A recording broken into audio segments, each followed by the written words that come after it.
Yung third one na nangyari nung December, ito ba yung pinakamasakit for you?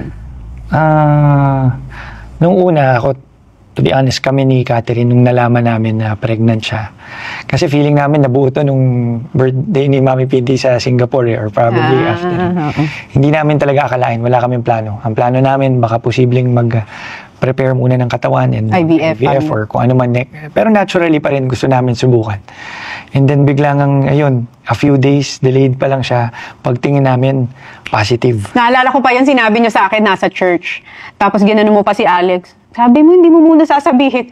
Pag gano'n ni Catherine, buntis ako. Ako, grabe naman! Nung December, di ba? Sabi mo, ito talaga hindi matigil ang bibig. Sinabi agad, sabi Pero ko. Pero minsan kasi, ang hirap mong itago. Pati sa kaibigan mo. Di ba? Kasi iba yung happiness, parang may gift. Sobrang saya mo. Oo. So, nung nalaman namin na pregnant kami, for the third time. Nagpa-check na kami kagad sa OB and okay naman. Tapos, nag-decide na kami na mag-iingat na talaga siya. And then the second week, okay pa yung ultrasound. Hanggang dun sa pangatlong linggo, sabi sa amin ng doktor, ultrasound, nako, wala na naman laman. Blighted ovum ulit. So, talagang bumagsak ulit yung ano namin, pero mas kaya compared dun sa una. Kasi nakailan na kami. Kaya ang feeling namin, mararamdaman namin yung saya pag nakarinig na kami ng tibok ng puso o makakita kami ng embryo. Kasi hindi pa kami umaabot dun sa punto na meron. Laging dalawang wala no? Oo, may baby na. May life.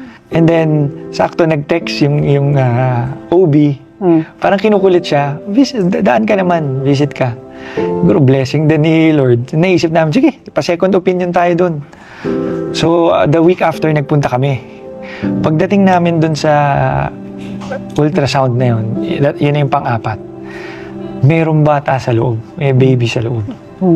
And then, naiyak ka ba? Naiyak ako nung narinig ko yung heartbeat. Nakakaiyak mo? Yung heartbeat. First time ko nakarinig ng heartbeat. Sa third try. Pero ang masakit doon kasi ang sabi sa amin, wala nang laman. So nung nagpunta kami, nagdadasal kami the week before. Si Catherine, umiiyak din talaga siya. Tapos pray siya ng pray. Nagsasabi, may makikitang baby the following week. Tapos nasa church pa kami noon, sabi niya, next visit ko, i-check ko may heartbeat. Nag-pray daw siya kay God. Sabi niya, Lord, give me a sign. Ang unang verse na nag-flash sa screen, sa church noon was, for unto us a child is born, for unto us a child is given. Tapos gumaganon pa siya sa akin, we given, a child is born. Baka ito na yun. Ito yung sign, sabi ni God, a child, a child. Ako naniniwala talaga to, sabi ko lang, just keep on believing that, di ba, yun naman nagsa-start ang miracle. Ang magsisimula yan, believe ka muna. So dumating yung December 28, hindi ko makakalimutan, magkahawa kami ng kamay, pagpasok na gano'n, nakita na namin kagad yung embryo, yung baby, pero wala na siyang heartbeat. And yung meron bago may color, pag walang color, wala na siyang life talaga. So nagkatingin na kami, gumano na lang kami. We accepted it. Si Catherine, anong sinabi sa'yo?